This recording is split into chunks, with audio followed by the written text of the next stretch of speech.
Assalamualaikum warahmatullahi wabarakatuh. Innal hamdalillah nasta'inuhu wa nastaghfiruh.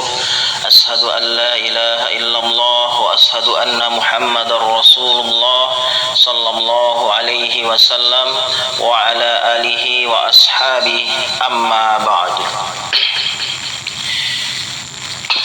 Tafsir Ibnu Katsir di surat Al-Ikhlas ayat 1 sampai 4. A'udzu billahi minasyaitonir rajim. Bismillahirrahmanirrahim. Qul huwallahu ahad, Allahus samad. Lam yalid wa lam yulad wa lam yakul lahu kufuwan ahad. Katakanlah, dialah Allah yang Maha Esa. Allah adalah Tuhan yang bergantung kepadanya segala sesuatu. Dia tiada beranak dan tiada pula diperanakkan, dan tidak ada seorang pun yang setara dengan Dia.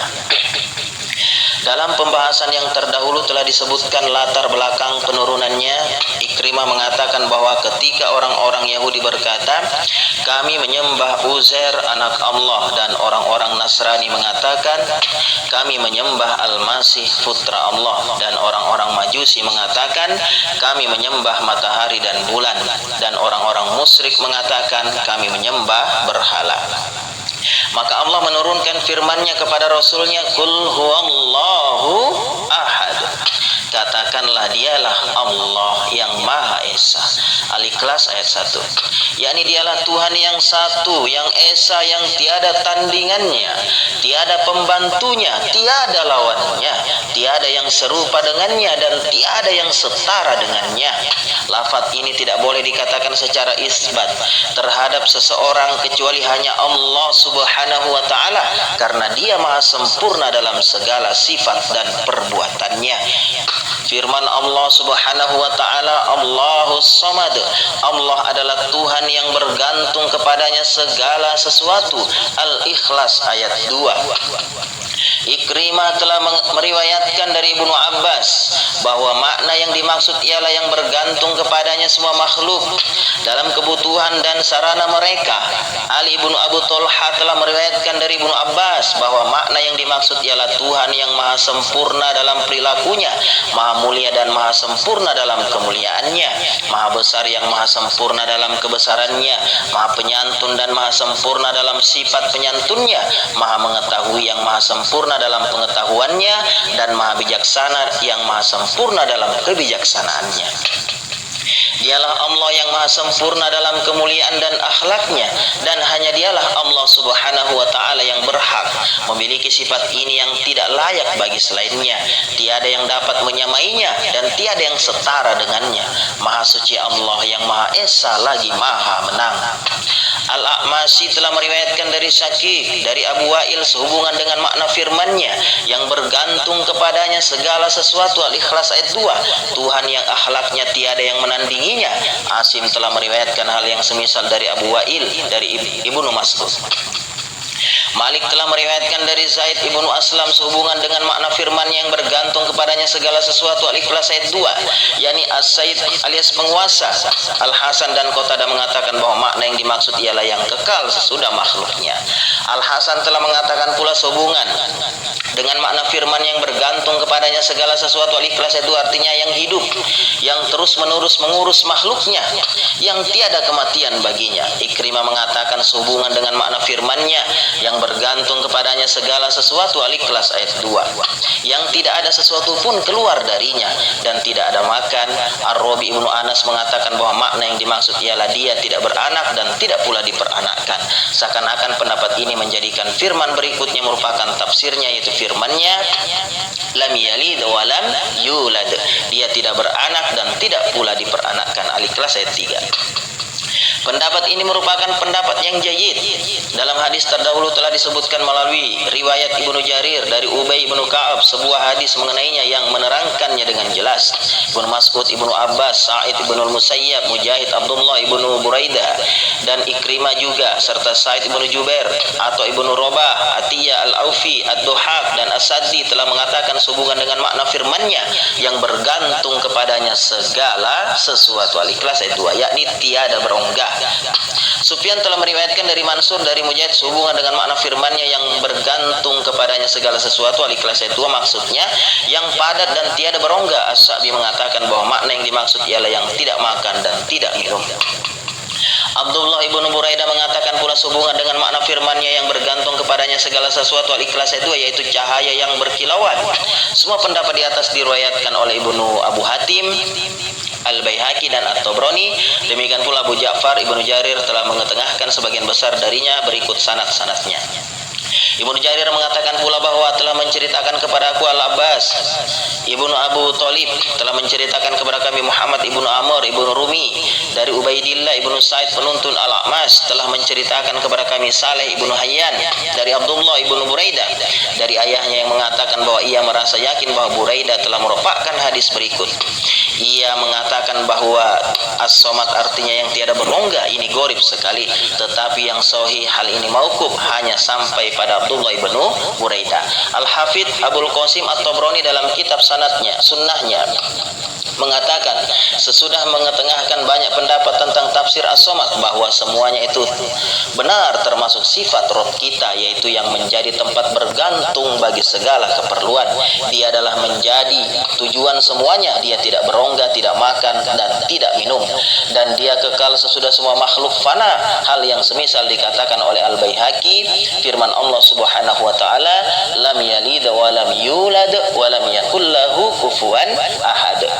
Dia tiada beranak dan tiada pula diperanakkan, dan tidak ada seorang pun yang setara dengan dia. Al-Ikhlas ayat 3 sampai 4. Dia tidak beranak, tidak diperanakkan dan tidak mempunyai istri. Mujahid mengatakan sehubungan dengan makna firman-Nya dan tidak ada seorang pun yang setara dengan dia. Al-Ikhlas ayat 4, yakni tiada beristri. Hal ini semakna dengan apa yang disebutkan oleh firman-Nya, badi'us samawati wal ard anni yakunu lahu walad walam takul lahu sahibatu wa khalaqa kulla syai'. Dia pencipta langit dan bumi. Bagaimana dia mempunyai anak padahal dia tidak mempunyai istri? Dia menciptakan segala sesuatu. Al-An'am 101. Yaitu dialah yang memiliki segala sesuatu dan yang menciptakannya, maka mana mungkin dia mempunyai tandingan dari kalangan makhluknya yang menyamainya atau mendekatinya. Maha tinggi lagi maha suci Allah dari semuanya itu. Allah Subhanahu wa taala telah berfirman, wa qalu ittakhadhar rahman walada laqad ji'tum shay'an idda takadus samawatu yatafattarna min wa tansaqqul ardu wa takhirrul jibal hadda da'u lirrahmani walada wa ma yanbaghi lirrahmani an yattakhidha walada in kullu man fis samawati wal ard illa atir rahmani abda laqad ahsahum wa addahum adda wa kulluhum atihi yaumal qiyamati farda. Dan mereka berkata, Tuhan yang maha pemurah mengambil mempunyai anak. Sesungguhnya kamu telah mendatangkan sesuatu perkara yang sangat mungkar. Hampir-hampir langit pecah karena ucapan itu, dan bumi terbelah dan gunung-gunung runtuh karena mereka mendakwa Allah yang maha pemurah mempunyai anak. Dan tidak layak bagi Tuhan yang maha pemurah mengambil mempunyai anak. Tidak ada seorang pun di langit dan di bumi kecuali akan datang kepada Tuhan yang maha pemurah selaku seorang hamba. Sesungguhnya Allah telah menentukan jumlah mereka dan menghitung mereka dengan hitungan yang teliti. Dan tiap-tiap mereka akan datang kepada Allah pada hari kiamat dengan sendiri-sendiri. Maryam 88:95. Dan firman Allah Subhanahu wa taala, wa qalu ittakhadhar rahman walada subhanahu bal ibadun mukramun la yasbikunahu bil qawli wa hum bi amrihi ya'malun. Dan mereka berkata, Tuhan yang maha pemurah telah mengambil mempunyai anak. Maha suci Allah. Sebenarnya malaikat-malaikat itu adalah hamba-hamba Allah yang dimuliakan. Mereka tidak mendahuluinya dengan perkataan dan mereka mengerjakan perintah-perintahnya. Al-Anbiya 26-27. Dan firman Allah Subhanahu wa taala, wa ja'alu bainahu wa bainal jinnati nasaba wa laqad alimatil jinnah innahum subhanallahi amma yasifun. Dan mereka adakan hubungan nasab antara Allah dan antara jin, dan sesungguhnya jin mengetahui bahwa mereka benar-benar akan diseret ke neraka. Maha suci Allah dari apa yang mereka sifatkan. As-Saffat 158-159. Di dalam kitab Sahih Bukhari disebutkan, la ahada asbaru ala azan sami'ahu minallah, innahum yaj'aluna lahu walada wa huwa yarzuquhum wa yu'afihim. Tiada seorang pun yang lebih sabar daripada Allah terhadap perlakuan yang menyakitkan. Sesungguhnya mereka menganggap Allah beranak, mempunyai anak, padahal dialah yang memberi mereka rezeki dan kesejahteraan. Qala al-Bukhari haddatsana Abu Yaman haddatsana Su'aib haddatsana Abu Zinad anil A'raj an Abi Hurairah anin Nabi sallallahu alaihi wasallam qala Allah azza wa jalla kadzdzabani ibnu Adam wa lam yakul lahu dzalik wa sattamani wa lam yakul lahu dzalik fa amma takdzibu iyaya faqulu la yu'idani kama bada'ani wa laysa awwalul khalqi bi ahwana ali min i'adati wa amma satmuhu iyaya faqulu ittakhadallahu walada wa ana al-ahadus samad alladzi lam yalid wa lam yulad wa lam yakul lahu kufuwan ahad. Imam Bukhari mengatakan, telah menceritakan kepada kami Abu Yaman, telah menceritakan kepada kami Su'aib, telah menceritakan kepada kami Abu Zinad dari Al-A'raj dari Abu Hurairah dari Nabi sallallahu alaihi wasallam yang telah bersabda, Allah Subhanahu wa taala berfirman, anak Adam telah mendustakan aku, padahal Allah tidak pernah berdusta, dan anak Adam mencaci maki aku padahal tidak layak baginya mencaci maki dia. Adapun pendustaannya terhadapku ialah ucapannya yang mengatakan bahwa dia tidak akan mengembalikanku hidup kembali sebagaimana dia menciptakanku pada permulaan. Padahal penciptaan pertama itu tidaklah lebih mudah bagiku daripada mengembalikannya.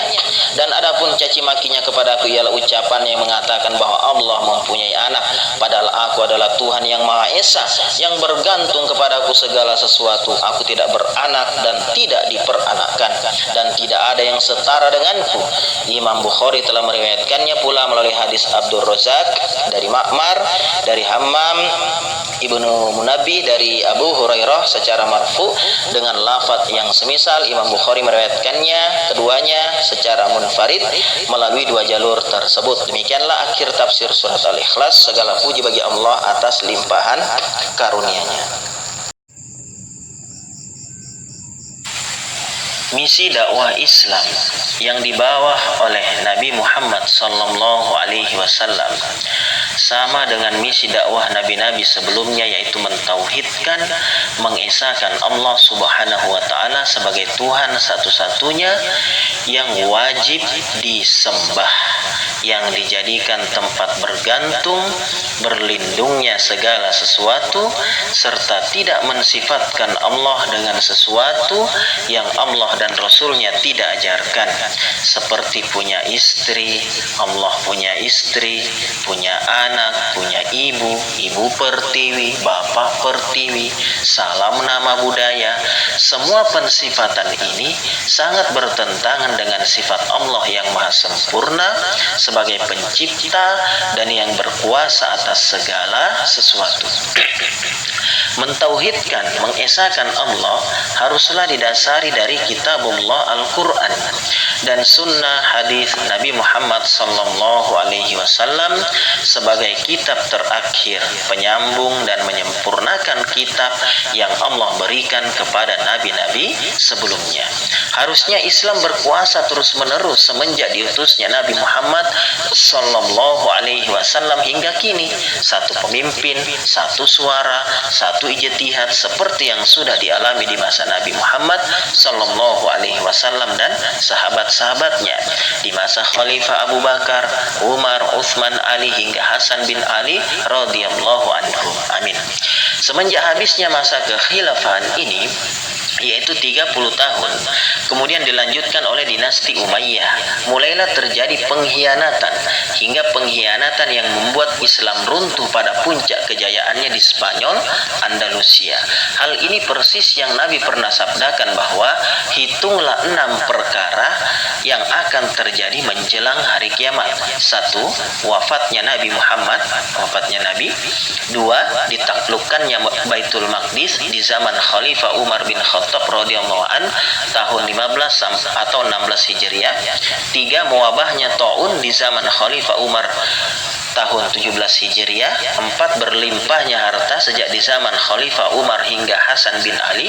5. Fitnah yang terjadi sejak di zaman Khalifah Umar hingga Hasan bin Ali. 6. Pengkhianatan Bani Asfar atau Eropa hingga membuat kekuasaan Islam runtuh. Terdapat dalam Sahih Bukhari bab jizyah. Semenjak runtuhnya Islam ini, Islam mulai berkotak-kotak. Kekuasaan Islam hanya dalam masing-masing wilayah atau negara seperti Saudi Arabia, Suriah, Irak, Iran, Turki, Mesir, hingga Indonesia dan negara Islam lainnya. Bagaimana cara menyikapi ini? Tentunya tetap berusaha menerapkan Islam di masing-masing wilayah atau negara yang diarahkan oleh wilayah atau negara masing-masing, seperti yang berlaku di Saudi Arabia. Sesungguhnya tidak terjadi kesenjangan ketika Islam itu dapat diterapkan di masing-masing wilayah atau negara. Masalahnya Islam tidak diterapkan di masing-masing wilayah atau negara, menandakan bahwa terjadinya gagal faham, sudah dipengaruhi oleh paham-paham keliru, kekufuran, kemusyrikan, sehingga menjadikan wilayah negara Islam itu ada yang memerangi sesama Islam, atau di wilayah negara itu sendiri yang menganut paham Islam yang berbeda-beda tidak dapat bersatu. Ada pidato Khalifah Umar bin Khattab radhiyallahu an, semoga dapat menggugah hati-hati yang lemah atau mati.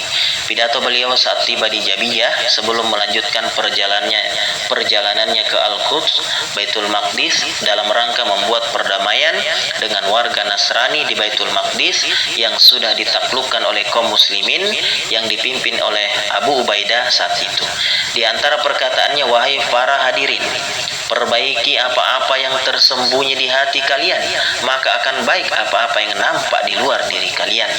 Dan beramallah untuk akhirat kalian, niscaya akan dicukupkan urusan dunia kalian. Ketahuilah sesungguhnya tidak ada seorang pun yang memiliki seorang ayah yang masih hidup dapat menghubungkan dirinya dengan Adam, dan tidak ada penghubung antara dirinya dan Allah. Maka barang siapa yang menginginkan jalan ke surga, hendaklah mengikuti jamaah, bersatu, sebab setan akan selalu bersama seseorang yang menyendiri atau berpecah belah, dan akan lebih jauh dari dua orang atau yang bersatu. Dan janganlah salah seorang dari kalian berduaan dengan seorang wanita, karena setan pasti menjadi yang ketiganya. Barang siapa yang bergembira dengan kebaikannya, maka dialah seorang mukmin. Maka rugilah Anda yang sampai saat ini masih tertutup hatinya dari kebaikan, masih kufur, musyrik, merasa bangga dengan materi dunia padahal Allah yang memberinya. Bila Allah berkehendak maka diberi, bila tidak maka tidak diberi. Bila diserukan kebaikan berusaha mengambilnya, bila tidak mau diceramahi maka jangan memelihara kebodohan, kekufuran, kegengsian, pengkhianatan, kejahatan, kemusyrikan, kemaksiatan. Samalah halnya virus. Saya ceritakan sedikit kronologi virus. Virus awal mulanya dikembangkan melalui hewan ternak. Cobalah dibuat virus, kemudian diberikan pada hewan. Setelah itu dibuat vaksin melalui tahapan-tahapan yang panjang sampai vaksin itu dinyatakan berhasil mematikan atau melawan virus. Beginilah kerjaannya orang yang gak ada kerjaan, ciptakan sesuatu yang merusak, yang hanya menguntungkan satu pihak. Berangkat dari uji coba hewan inilah kemudian dikembangkan virus untuk manusia, yang tujuannya dapat membuat formula vaksin untuk bisnis semata, seperti virus-virus yang sudah berlalu itu, SARS, MERS. Virus corona yang saat ini menyebar di seluruh belahan bumi adalah jenis virus yang belum waktunya disebar, karena belum selesai menemukan formula vaksin yang cocok, dan akhirnya kemudian bocor duluan. Beginikah tujuan pendidikan yang akhirnya mengajarkan manusia berspekulasi, menjadi penjahat semata, padahal bila agama ditegakkan, harta yang manusia cita-citakan itu justru lebih mudah didapatkan, seperti halnya para khalifah tanpa harus memaksakan diri menjadi mengikuti penjahat yang hanya berujung siksa. Sesungguhnya setan telah berhasil menipu manusia menjauh dari agamanya yang menyangka seolah sebuah kebenaran padahal kesesatan. Bagaimana menyikapi virus ini? Pertanggungjawabkan pengkhianatan ini dengan segera. Bekerja keras bahu-membahu meneliti membuat formula vaksin yang terbukti ampuh. Jangan berani menggunakan vaksin yang masih meragukan, bisa mengakibatkan malapraktek atau gagal total. Saran saya para peneliti virus dan vaksin, bila mau cepat vaksin itu terbukti berhasil dengan melalui rangkaian uji coba berhasil hingga berkali-kali, jangan tinggalkan sholat. Sholatlah dan berdoalah sebagai kunci kesuksesan itu. Dan setelah berhasil nanti jangan lagi mencoba merusak kehidupan, dan gratiskan vaksinnya sebagai tebusan dari pengkhianatan. Telitilah ciptaannya yang nampak olehmu, jangan melakukan inovasi yang merusak kehidupan. Untuk pencegahannya jangan tinggalkan sholat 5 waktu. Sholatlah karena Allah, khusyuk karena sholat dapat membersihkan diri. Bersahabatlah dengan virus ibarat Anda yang alergi tai kucing. Kalau Anda sudah biasa pelihara kucing, tai kucing rasa coklat, bulu kucing jadi obat influenza. Jangan Anda tafsirkan tai kucing rasa coklat dengan cinta, karena tidak ada hubungannya. Cinta itu hubungannya dengan keadaan. Perbaiki keadaan maka cinta pun melekat. Jangan takut, jangan menebar teror ketakutan. Kasihan manula, ingat ayahmu, ibumu, kakekmu, nenekmu. Sholatlah dengan merapatkan saf, berdoalah semoga vaksin unggul segera ditemukan. Ingat, jangan takut, jangan berasumsi negatif, berlebihan dengan virus yang hanya menjadikan daya tahan tubuh melemah. Takutlah bila saat ini Anda mati, Anda belum takut kepada Allah Subhanahu wa Ta'ala yang berkuasa atas segala sesuatu. Sahih Muslim, kitab sifat hari kiamat, surga dan neraka. Bismillahirrahmanirrahim. Hadatsana Amr an-Nakid hadatsana Yazid ibnu Harun akhbarana Hammad ibnu Salama an Sabit al-Bunani an Anas bin Malik qala Rasulullah sallallahu alaihi wasallam yu'ta bi an'ami ahli dunya min ahli an-nar yaumal qiyamah fayusbagu finnar sobogotan summa yuqalu ya bana adam hal ra'aita khairan qattu hal marra bi na'imun qattu fayaqul la wallahi ya rabbi wa yu'ta bi asaddin nas bu'san fid dunya min ahlil jannah fayusbagu sabagatan fil jannah fayuqalu lah ya bana adam hal ra'aita bu'san qattu hal marra bi shiddatun qattu fayaqulu la wallahi ya rabbi ma marra bi bu'sun qattu wa la ra'aitu shiddatan qattu. Telah menceritakan kepada kami Amr an-Nakid, telah menceritakan kepada kami Yazid bin Harun, telah mengabarkan kepada kami Hammad bin Salamah dari Sabit al-Banani dari Anas bin Malik berkata Rasulullah sallallahu alaihi wasallam bersabda, orang termewah sedunia yang termasuk penghuni neraka didatangkan pada hari kiamat lalu dicelupkan sekali ke neraka. Setelah itu dikatakan padanya, wahai anak cucu Adam, apa kau pernah melihat kebaikan sedikit pun? Apa kau pernah merasakan kenikmatan sedikit pun? Ia menjawab, tidak, demi Allah wahai Rabb. Kemudian orang paling sengsara di dunia yang termasuk penghuni surga didatangkan kemudian ditempatkan di surga sebentar. Setelah itu dikatakan padanya, hai anak cucu Adam, apa kau pernah melihat kesengsaraan sedikit pun? Apa kau pernah merasa sengsara sedikit pun? Ia menjawab, tidak, demi Allah wahai Rabb. Aku tidak pernah merasa sengsara sedikit pun dan aku tidak pernah melihat kesengsaraan pun. Cita-cita dunia sebesar apa sih yang manusia impikan? Sekaya apa sih manusia saat ini? Kayalah, supermarket seluruh dunia ada, rumah bak istana ada, pesawat pribadi ada, kapal pesiar ada, mobil sport ada, Lamborghini, Ferrari ada. Aku juga ada Kijang, Honda, Yamaha. Ntar antri yang pada mewah sedunia dulu. Begitu dicelupkan di neraka, dia berkata, tidak ada kebaikan yang pernah aku lihat dan tidak ada kenikmatan yang pernah aku rasakan selama di dunia sedikit pun, wahai Tuhanku. Subhanallah, ngerinya guys. Bagaimana tidak, sekali celup rontok sampai kulit-kulitnya. Kalau mau coba boleh aja guys, di tempat peleburan baja, coba aja lompat guys sekali. Panasnya neraka berpuluh-puluh kali panasnya api dunia. Sedetik dicelup di neraka sama dengan 48 hari. Satu hari dicelup sama dengan 1000 tahun dunia. Berapa lama? Selamanya guys. Bagi yang kufur, musyrik, itu baru dicelup. Bagaimana yang tinggal di dasar neraka? Bagi yang munafik, yang suka main kucing-kucingan,